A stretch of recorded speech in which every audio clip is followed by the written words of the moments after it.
Rome সম্রাটের নিকট চিঠি পাঠিয়ে দিল যে মুহাম্মদ সাল্লাল্লাহু আলাইহি ওয়াসাল্লাম মারা গেছে। নাউজুবিল্লাহ কোন মুহাম্মদ সাল্লাল্লাহু আলাইহি ওয়াসাল্লাম মারা গেছে। সেই আরবের পরাজিত মুশরিকরা বেঈমানরা যখন সেই রোমের কাছে চিঠি পাঠালো যে মুহাম্মদ মারা গেছে, মদিনায় যদি এই মুহূর্তে হামলা করা যায় তাহলে বিজয় তোমাদের সুনিশ্চিত। রোম সম্রাট কি করল? 40,000 বাহিনী পাঠিয়ে দিল মদিনায় হামলা করার জন্য। এই খবর যখন রোমের কাছে পাঠিয়েছে তখন 40,000 রোমদেরকে বাহিনীদেরকে সজ্জিত করে মদিনায় হামলা করার জন্য রসুলের সাহাবীদেরকে শেষ করে দেওয়ার জন্য যখন তারা প্রস্তুতি নিচ্ছিল, এখান দিয়ে মুহাম্মদ সাল্লাল্লাহু আলাইহি ওয়াসাল্লাম 30,000 সাহাবীদেরকে নিয়ে আবার সেই কাফেরদের মোকাবেলায় তাদেরকে প্রতিহত করার জন্য মুহাম্মদ সাল্লাল্লাহু আলাইহি ওয়াসাল্লাম বের হয়ে গিয়েছেন। সুবহানাল্লাহ। আল্লাহ রাসূল সাল্লাল্লাহু আলাইহি ওয়াসাল্লাম তাবুকের ময়দানে, তাবুকের প্রান্তে তিনি সামিয়ানা গেড়েছেন। তিনি তাবুকে অবস্থান করছেন। এখান দিয়ে রোম থেকে রোম বাহিনী কাফেররা মুশরিকরা যখন মদিনায় হামলা করবে, যখন তারা এদিকে আসলো তখন মুহাম্মদ সাল্লাল্লাহু আলাইহি ওয়াসাল্লামকে তারা প্রতিমধ্যে পেয়েছে যে মুহাম্মদ সাল্লাল্লাহু আলাইহি ওয়াসাল্লাম তাবুক প্রান্তে সামিয়ানা গেড়ে সাহাবাই کرامদেরকে নিয়ে অবস্থান করছেন। এমন তো অবস্থায় সেখানে যুদ্ধ হলো, বিশাল যুদ্ধ হচ্ছে, বিশাল যুদ্ধ চলছে। এক পর্যায়ে সাহাবাই کرام নবী আলাইহিস সালাতু ওয়াস সালাম বিজয় হলেন। মুহাম্মদ সাল্লাল্লাহু আলাইহি ওয়াসাল্লাম বিজয় হওয়ার পরে সাহাবাই کرامকে নিয়ে যখন মদিনায় চলে আসলেন, আল্লাহর নবী বিশ্ব নবী মুহাম্মদুর রাসূলুল্লাহ যখন মসজিদে নববীতে বসা, যুদ্ধ শেষ, যুদ্ধের গনিমতের মাল নিয়ে এসে ফিরে এসেছেন। আর ওখান দিয়া কাফেররা মুশরিকরা পালিয়েছে। ওখান দিয়া কাফেররা যখন পালিয়েছে, মুহাম্মদ সাল্লাল্লাহু আলাইহি ওয়াসাল্লাম গনিমতের মাল নিয়ে যখন মদিনায় আসছেন, 30,000 সাহাবাই کرامকে নিয়ে তাবুক যুদ্ধে রাসূলুল্লাহ বিজয় হয়েছেন। সুবহানাল্লাহ বলে। মুনাফিকেরা এসে আর কিছু দুর্বল সাহাবী ছিল, মানে সেখানে কথা হচ্ছে যে কিছু মুনাফিক আর কিছু দুর্বল সাহাবী ছাড়া সকলেই অংশগ্রহণ করেছেন। সকলে কি করেছেন? অংশগ্রহণ করেছেন। এখন মুনাফিকরা এসে বলতেছে, হুজুর আমাকে এই সমস্যা ছিল, আমরা এই কারণে যেতে পারিনি। মানে এক একটা অজুহাত দিয়ে এখন অব্যাহতি নিচ্ছে। তো রাসূলুল্লাহ তো জানে এটা মুনাফিক। এটা কি? এটা মুনাফিক। রাসূলুল্লাহ জানতেছেন। রাসূলুল্লাহ জানার পরে তাদেরকে বলতেছেন, ঠিক আছে যাও, ঠিক আছে যাও। কারণ রাসূল তো জানে এগুলো মুনাফিক। রাসূল জানেন না? রাসূলুল্লাহ জানতেন যে এগুলো মুনাফিক। দেখবেন আমাদের সমাজ যেমন মুনাফিক আছে না নাই? ভোটের সময় নেতা আপনারই ভোটটা দিব, এই নেতার কাছেও খায়, ওই নেতার কাছে যায় নেতা ভোটটা আমনেরই দিব, কি আমনেরই দিব। এরপর পরে কি হয়, যখন একজনের ভোট দিয়েই ফেলে, যখন টাকা তো সবার কাছ থেকে খাইছে, যখন একজন বিজয় হয় তার কাছে যায় নেতা ভোটটা আপনারই দিছিলাম, ভোটটা আপনারই দিছিলাম, আপনারা না দিলে কি আপনি বিজয় হইতেন? তো সেই সময় ফুলের মালা টালা নিয়ে নেতারে কি সাহলান টাহলান দিয়া এই শুভেচ্ছা দিয়া তারে বরণ করে নেয়। অথচ কি মুনাফিক তারে ভোট দেয় নাই। ভোটটা একটা কি আমানত, ভোট তারা দেয় নাই। রাগ করলেন কি? রাগ করলেন নাকি? এমন মানুষ আছে না নাই? ভোট তারা দেয় নাই, তারা তেল মারার দরকার কি? তোমার যারে মনে আছে তারে দিছ, কিন্তু এখন বিজয় হয়ে যাওয়ার পরে তারা তেল মারার দরকার আছে? এই তেল মারার দরকার আছে? তেল মারার কোনো দরকার নেই। নেতা ভোট আমনেরই দিছি, আমনেরা ছাড়া কেউ দিতে পারি? এমন যায় তেল মারে আছে আমাকে সমাজে, আপনারা কইতেছেন না আছে। তো মুহাম্মদ সাল্লাল্লাহু আলাইহি সাল্লাম যখন বিজয় হইলেন, কাফেররা এসে বলতেছে, নেতা আমরা তো এই কারণে যাইতে পারি নাই, এই কারণে যাইতে পারি নাই। দুর্বল যারা তাদেরকে রাসূলুল্লাহ দেখতেছেন তারা দুর্বল, তাদের উপর রাসূলুল্লাহর কোনো কি নাই, কোনো অভিযোগ নাই। এর মধ্য দিয়ে 3 জন সাহাবী এমনিতেই যায় নাই। কিসের জন্য যায় না? সেই সময়টা ছিল হলো গ্রীষ্মকাল। কি কাল? গ্রীষ্মকাল ফল পাকার সময়, ফল পাকার সময়, ফল কাটার সময়, ফল মৌসুমের ফল ঘরে উঠানোর সময়। তো এর মধ্যে কাব ইবনে মালিক রাদিয়াল্লাহু আনহু তিনি যাবে একটা মানে সাওয়ারিও তিনি কিনেছেন, একটা সাওয়ারি কিনেছেন। সেই মুহূর্তে কিতাবের মধ্যে সাওয়ারি লিখা হলো, কি সাওয়ারি সেটা স্পষ্ট লিখে নেয়।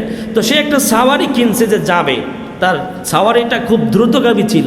সে বলতেছিল যে আপনারা এখন যান, আমরা আমাদের এই ফসলগুলো ঘরে উঠায় আসতেছি। এর মধ্যে কাব ইবনে মালিকের কথাটা এইভাবে লেখা হলো। তো কাব ইবনে মালিক ফসল উঠাইতে উঠাইতে যেতে যেতে বের হতে হতে এই যুদ্ধের কাফেলা অনেক দূর প্রান্তে চলে গেছে, যা নবী আলাইহিস সালাতু ওয়াস সালামের সঙ্গে তার যাওয়া হলো না, কারণ অনেক দূরে চলে গেছে। অনেক ক্ষেত্রে এমন হয় যদি কোনো জায়গায় গাড়ির বহর যায়, যদি গাড়ির কোনো বহর যায়, বিয়ে আরও অন্যান্য ইত্যাদি অনুষ্ঠানের গাড়ির যদি বহর যায়, তাহলে কিছু মানুষ বলে যে ভাই আপনারা যান, আমরা আসতেছি। এমন হয় না অনেক ক্ষেত্রে যে আপনারা দুইটা আগে যান, আমরা একটা পিছনে আসতেছি। এরকম সেম ঘটনা ঘটেছে। তো পালাক্রমে ওই নবী আলাইহিস সালাতু ওয়াস সালামের সেই বাহিনী অনেক দূরে চলে গেছে, যা তাদেরকে ধরা সম্ভব হয় না। তো যুদ্ধ শেষে যখন ফিরে আসলো, তখন সেই সাহাবীরা নবী আলাইহিস সালাতু ওয়াস সালামকে বলতেছে, ইয়া রাসূলুল্লাহ, ইয়া হাবিবাল্লাহ, আমরা মুনাফিক নই, আমরা কাফেরদের মতো করে, মুনাফিকদের মতো করে আপনার কাছে একটি কথা বলে দিলে আপনি সন্তুষ্ট হয়ে যাবেন, খুশি হয়ে যাবেন। কিছুক্ষণ পরে ওহির মাধ্যমে আপনি জানতে পারবেন যে আমরা মিথ্যে কথা বলেছি, আমরা মুনাফিক স্পষ্ট হয়ে যাবে। তখন আপনি আমাদের উপরে স্থায়ীভাবে রাগ করবেন, স্থায়ীভাবে আমাদের উপর রাগান্বিত হয়ে যাবেন। এই জন্য আমরা দুনিয়ার কোনো নেতার সামনে, দুনিয়ার কোনো সামান্য নেতার সাথে কথা বলতেছি না। ওগো রাসূল, আমরা সত্যি সত্যি অপরাধ করেছি, আমাদেরকে ক্ষমা করেন, আমরা যেতে পারি নাই। তখন আল্লাহ রাসূল সাল্লাল্লাহু আলাইহি ওয়াসাল্লাম সেই তিনজন সাহাবীদেরকে শাস্তি দিলেন। শাস্তি হলো 40 দিন পর্যন্ত এই তিনজন সাহাবীর সাথে ওই মদিনার কোনো মানুষ কথা বলবে না। কয়দিন? 40 দিন পর্যন্ত কথা বলবে না, এমনকি ঘরের মানুষরাও কথা বলবে না, ঘরের মানুষরাও কথা বলবে না। এমন অবস্থা, তাকে সালাম দিলে, তার তিনজনকে সালাম দিলে সালাম পর্যন্ত নেওয়া হতো না, কোনো কথা বলা হতো না। বাজারে যেত কোনো মানুষ কথা বলতো না, ঘরে ফিরে আসতো কোনো মানুষ কথা বলতো না। এমন একটা সময় অতিবাহিত করেছে। কাব ইবনে মালিক রাদিয়াল্লাহু আনহু বলছে, আমার জন্য এই পৃথিবীটা এত বিস্তৃত হওয়ার পরে এত সংকীর্ণ হয়ে যাচ্ছে। আমার মনে হচ্ছে যদি এই মুহূর্তে কাব ইবনে মালিকের মরণ হয়ে যায়, আল্লাহর নবী জানাজা পড়বেন না, কোনো সাহাবী জানাজা পড়বেন না, কোনো সাহাবী জানাজা পড়বেন না, আল্লাহর রাসূল জানাজা পড়বেন না, তাহলে তার ঠিকানা কোথায় হবে? জাহান্নামে চলে যাবে। এমন সময়গুলো অতিবাহিত করছে, 40 দিন পার হয়ে যাচ্ছে, কোনো আসমানি ফয়সালা আসেন নাই। 40 দিন পার হয়ে যাচ্ছে, কোনো আসমানি ফয়সালা আসেন নাই। এরপর আল্লাহর রাসূল আরো 10 দিন বাড়ায় দিলেন। কয়দিন? আরো 10 দিন, মোট 50 দিন। 50 দিনের দিন আল্লাহ পাক রব্বুল আলামিন ওহী প্রেরণ করলেন। সুবহানাল্লাহ।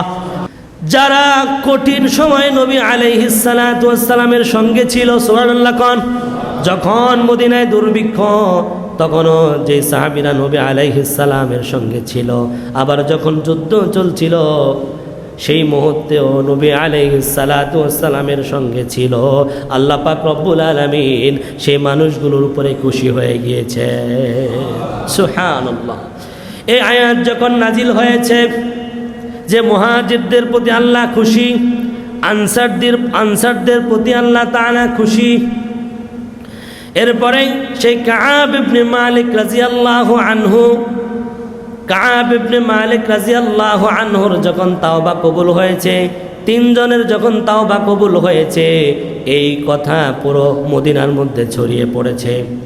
কাব ইবনে মালিকের কাছে যখন এই তথ্য পৌঁছালো, আর এই তথ্য নিয়ে যখন সর্বপ্রথম যে গিয়েছিল কাব ইবনে মালিক রাদিয়াল্লাহু আনহু তার পরনের এক জোড়া কাপড় সর্বপ্রথম যে তাকে সংবাদ শুনিয়েছে তার জন্য তাকে দান করে দিয়েছে। তার পরনের এক জোড়া কাপড়, সেই সময় এক জোড়া কাপড় তাদের কাছে অনেক মূল্যবান ছিল, অনেক কিছু ছিল। এখন তো আমাদের পোশাক আর পোশাক, আলমারি ভরা পোশাক, পোশাকের কোনো কি নাই, হিসাবও নাই, আছে না নাই? অনেক এমন আছে যে কত জোড়া পোশাক তার আলমারির মধ্যে আছে সে নিজেও জানে না, আছে না নাই? তো যখন কাব ইবনে মালিকের কাছে যখন এই খবর গেল, কাব ইবনে মালিক তার পরনের এক জোড়া কাপড় তাকে সর্বপ্রথম দান করে দিয়েছে। আর পুরো মদিনায় আহলান সাহলান মারহাবা মোবারক ছড়িয়ে পড়েছে। তখন হযরত কাব ইবনে মালিক রাদিয়াল্লাহু আনহু আল্লাহর নবী বিশ্ব নবী মুহাম্মদুর রাসূলুল্লাহর দরবারে আসলেন। আল্লাহর নবীর কাছে যখন আসলেন, আল্লাহর নবীকে দেখলেন তার চেহারা চাঁদের মতো জ্বলজ্বল করছে, সুবহানাল্লাহ, চাঁদের মতো উজ্জ্বল জ্বলজ্বল করছে। আল্লাহর নবী কাব ইবনে মালিককে বলতেছে, ও মালিক, তোমার জীবনে এমন, তুমি জন্মগ্রহণ করার পর থেকে এখনো পর্যন্ত এমন সংবাদ পাও নাই, তুমি সংবাদ গ্রহণ করো, সুবহানাল্লাহ। এমন সংবাদ তোমার কাছে জীবনও আসে নাই, তুমি সংবাদ কি করো, গ্রহণ করো। আল্লাহ তোমাকে মাফ করে দিয়েছেন, সুবহানাল্লাহ। কাব ইবনে মালিক রাদিয়াল্লাহু আনহু বলতেছি, ইয়া রাসূলুল্লাহ, ইয়া হাবিবাল্লাহ, আমি আমার এই যে তাওবা আমার কবুল হয়েছে, এই কারণে শুকরিয়াদান হিসেবে আমার জীবনের যত সম্পত্তি আছে আমি সব আল্লাহর রাস্তায় দিয়ে দিতে চাই, সুবহানাল্লাহ। আল্লাহ রাসূল বললেন, না, তোমার সমস্ত সম্পত্তি দিয়ে তুমি একেবারে নিঃশেষ হয়ে যেও না, তুমি কিছু দাও। কি করো? কিছু দাও। তখন হযরতে কাব ইবনে মালিক রাদিয়াল্লাহু আনহু খায়বার যুদ্ধে বিজয় হওয়ার পরে যখন মুসলমানেরা গনিমতের কিছু মাল পেয়েছিল, সেই মালটা রেখে তার সমস্ত মালগুলি আল্লাহর রাস্তায় দিয়ে দিয়েছেন, সুবহানাল্লাহ। কাব ইবনে মালিক রাদিয়াল্লাহু আনহু রাসূলুল্লাহকে বললেন, ইয়া রাসূলুল্লাহ, ইয়া হাবিবাল্লাহ, আমার তওবা কবুল হয়েছে। আমাদের এই ঘটনার পরিপ্রেক্ষিতে আয়াত নাজিল হয়েছে শুধু মিথ্যে কথা না বলার কারণে, আল্লাহু আকবার, সত্য কথা বলার কারণে আল্লাহ আমাদেরকে ক্ষমা করে দিয়েছেন। না হলে আমাদের ঠিকানা ইন্নাল মুনাফিকিনা ফিদ দারকিল আসফালি মিনান নার, আমাদের ঠিকানা একটা কাফের মুশরিক বেঈমান থেকেও নিকৃষ্ট হয়ে যেত, ঠিক না? আমাদের তওবা কবুল হয়েছে কি কারণে? সত্য কথা বলার কারণে। আমি আর জীবনে জিন্দিগিতে কোনো দিন মিথ্যা কথা বলবো না, আল্লাহু আকবার। তাহলে কাব ইবনে মালিক রাদিয়াল্লাহু আনহু, হিলাল ইবনে উমাইয়া রাদিয়াল্লাহু আনহু, জারার ইবনে রাবি রাদিয়াল্লাহু আনহু, এদের তাওবা কবুল হওয়ার কারণ কি হয়েছিল? সত্য কথা বলার কারণে। এই জন্য প্রিয় ভাইয়েরা, সব সময় সত্য কথা বলা চাই। আল্লাহ সুবহানাহু ওয়া তাআলা বলেছেন, ইয়া আইয়ুহাল্লাযীনা আমানুত্তাকুল্লাহ ওয়া কুলু কাওলান সাদীদা, যখন তোমরা কথা বলবা, হে ঈমানদাররা যারা ঈমান এনেছো, যখন তোমরা কথা বলবা, ওয়াকুলু কাওলান সাদীদা, সত্য কথা বলবা।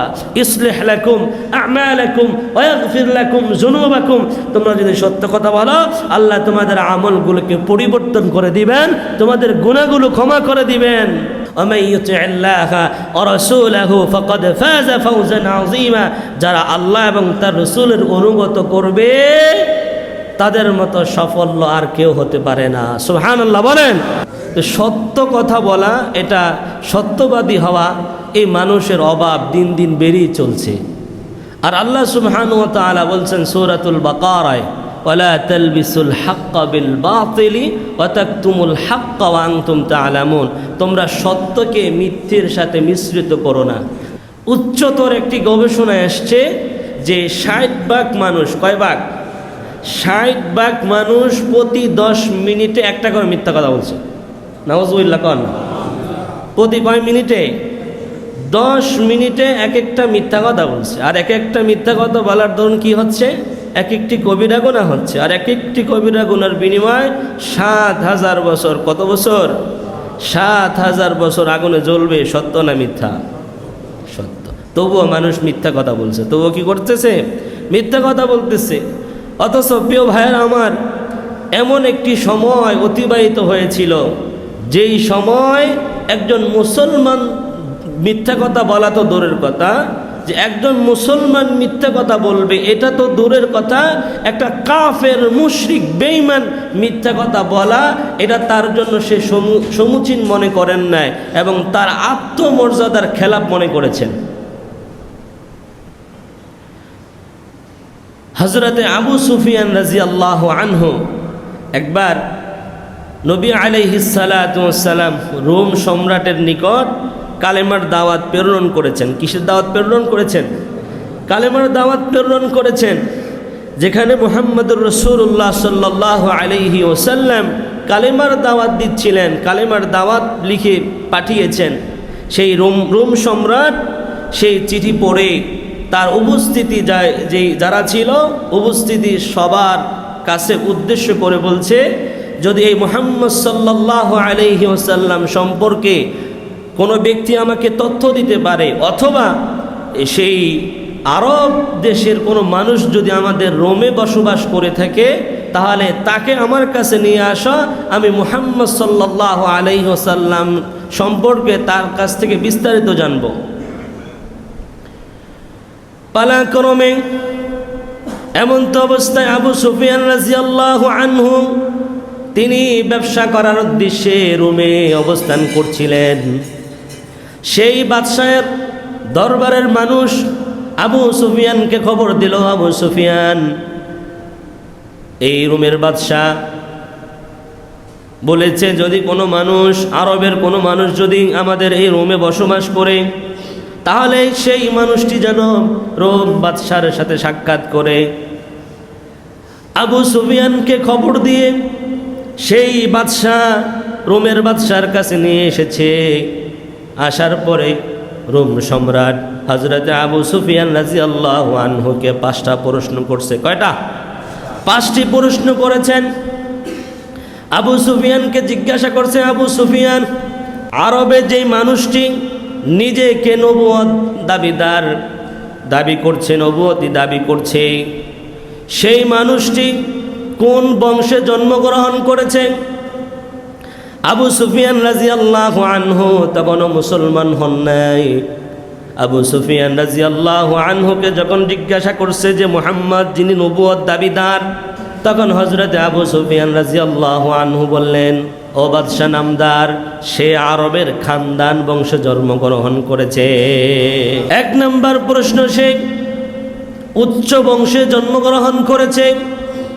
দ্বিতীয় প্রশ্ন হলো, মুহাম্মদ সাল্লাল্লাহু আলাইহি ওয়াসাল্লামের আগে পুরুষদের মধ্যে কোনো মানুষ কি বাদশা ছিল?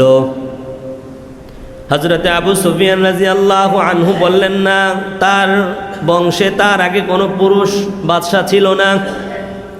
3 নম্বর প্রশ্ন হলো যে মুহাম্মদ সাল্লাল্লাহু আলাইহি ওয়াসাল্লাম জীবনে কোনোদিন মিথ্যা কথা বলেছেন? বললেন না, জীবনে তার একটি মিথ্যা কথাও বলেন নাই। এমনকি মুহাম্মদ সাল্লাল্লাহু আলাইহি ওয়াসাল্লামকে আরবের কাফেররা আল আমিন বলে ডাকতেন। সুবহানাল্লাহ কোন? মুহাম্মদ সাল্লাল্লাহু আলাইহি ওয়াসাল্লামকে আল আমিন উপাধি দিয়েছিলেন আরবের কাফেররা, মুশরিকরা। যদি কোনো লেনদেন নিয়ে সমস্যা হতো, যদি কোনো ঝগড়া ফাসাদ কোনো কিছু হতো, তখন মুহাম্মদ সাল্লাল্লাহু আলাইহি ওয়াসাল্লামের ব্যাপারে বলতেন যে চলো আমরা আল আমিনের কাছে যাই, আল আমিনের কাছে গিয়ে আমরা এটা আমানত রাখি, আমাদের ঝগড়া মীমাংসা করে আসি। মুহাম্মদ সাল্লাল্লাহু আলাইহি ওয়াসাল্লামের কাছে এসে তারা তাদের আমানত রাখতেন, ঝগড়া মিট করে যেতেন। সুবহানাল্লাহ, তার জীবনে একটি মিথ্যা কথা তিনি বলেন নাই। সুবহানাল্লাহ, একটা মিথ্যা কথা যিনি বলেন নাই। 4 নম্বর প্রশ্ন হলো যে প্রথম জীবনে নবীকে যারা অনুসরণ করে সেই নেতাগুলো কি সর্বোচ্চ লেভেলের নেতা নাকি সর্বনিম্ন কোয়ালিটি মানুষ? কোন ধরনের মানুষ মুহাম্মদ সাল্লাল্লাহু আলাইহি ওয়াসাল্লামকে অনুসরণ করে? তখন আবু সুফিয়ান বললেন না, আরবের সর্বোচ্চ লেভেল নেতা যারা আছে তারা মুহাম্মদ সাল্লাল্লাহু আলাইহি ওয়াসাল্লামকে এখনো অনুসরণ করেন নাই। আরবের সর্বনিম্ন মানুষগুলো মুহাম্মদ সাল্লাল্লাহু আলাইহি ওয়াসাল্লামের অনুকরণ করে। 5 নাম্বার বলেছেন যে যুদ্ধ হলে তার ফলাফল কি? তখন আবু সুফিয়ান বললেন, কখনো আমরা জিতি, কখনো মুহাম্মদ সাল্লাল্লাহু আলাইহি সাল্লাম জিতে। 5টি প্রশ্নের উত্তর দেওয়ার পরে হযরতে আবু সুফিয়ান রাদিয়াল্লাহু আনহুকে বললেন, ও আবু সুফিয়ান, একজন মানুষ যিনি নবী হবেন এই গুণগুলি তাদের মধ্যে থাকে। সুবহানাল্লাহ। একজন রোমের বাদশা যিনি কাফের ছিল, কাফের হওয়া সত্ত্বেও নবুয়তি যাদেরকে আল্লাহ পাক দান করেন, যারা নবী হবেন এই গুণগুলো তাদের মধ্যে থাকে, সেটা সেও জানতেন। একজন কাফের মুশরিক বেঈমানের বক্তব্য তার প্রতিপক্ষের উদ্দেশ্যে বিপক্ষে যায় নাই। আল্লাহু আকবার। সে একজন কাফের নেতা, সে মিথ্যা কথা বলবে, তার আত্মমর্যাদার খেলাফ, তার জন্য এটা সমুচীন নয়। এই জন্য তিনি কাফের হয়েও তার প্রতিপক্ষের উদ্দেশ্যে সে একটা খারাপ মন্তব্য করতে পারেন নাই। অথচ আমাদের দেশে এক দল আরেক দলের প্রতিপক্ষ হলেই কি হয়ে যায়, মিথ্যের ঝুড়ি ওই দলের উপরে চাপায়া দেয়, আছে না নাই? এমনভাবে আক্রোশমূলক কথা বলে, এমনভাবে হিট করে কথা বলে, এমনভাবে মিথ্যা চাপায়া দেয় যা অবাস্তব হয়ে যায়। অথচ একজন কাফের হয়েও তার জন্য মিথ্যা কথা বলা সমুচীন মনে করেন নাই। অথচ আমাদের দেশে অনেক ভুরি ভুরি নেতা এমন আছে, তার প্রতিপক্ষের বিরুদ্ধে ঝুরি ঝুরি মিথ্যা কথা নিক্ষেপ করে। নাউজুবিল্লাহ পড়েন। অথচ আল্লাহ কি বলেছেন, তোমরা সত্যকে মিথ্যের সাথে মিশ্রিত করো না, সত্য কথা বলো। এই জন্য প্রিয় ভাইয়েরা, এখান থেকে শিক্ষা হলো কখনো মিথ্যা কথা বলা যাবে না। আপনার প্রতিপক্ষ হলেও তার বিরুদ্ধে মিথ্যা অভিযোগ দেওয়া যাবে না, মিথ্যা বিশুদ্ধার করা যাবে না। পারা যাবে?